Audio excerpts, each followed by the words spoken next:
আজ তার সাথে আমার প্রথম দেখা। আরে জিও গুরু। মা, তাই নাকি? আলাদাই অনুভূতি হলো তার সাথে আমার। এখনো মনে হচ্ছে তার গন্ধ, তার কথা বলা সবই যেন আমাকে ছুটছে। বলেন কি?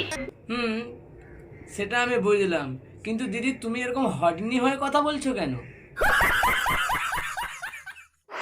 কি সুন্দর সেই দৃশ্যটা, এখনো মনে আছে প্রথম যখন সে আমার সামনে এলো। যখন সে সামনে এসেছিল তখন তার জামা প্যান্ট পরা ছিল? ওরে বাবা রে বাবা রে বাবা। না মানে, তুমি যেভাবে হটনি হয়ে কথা বলছো, আমার তো মনে হয় প্রথম দেখা তোমাদের মন্দিরেই হয়েছিল।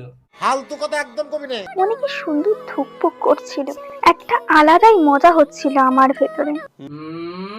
দিদি মজা হচ্ছিল? না না, মজা নেওয়া মজা দেওয়া স্বাস্থ্যের পক্ষে খুব ভালো। বলেন কি? আমাদের প্রথম দেখা হয়েছিল বাগবাজার ঘাটে। বাগবাজার ঘাটে প্রথম দেখা হয়েছিল, তাতেই তুমি এতটা হর্নি হয়ে গেছো? এরপরে যখন দেখা হবে তুমি তো ছেলেটাকে পুরো গিলেই খেয়ে নেবে মারা।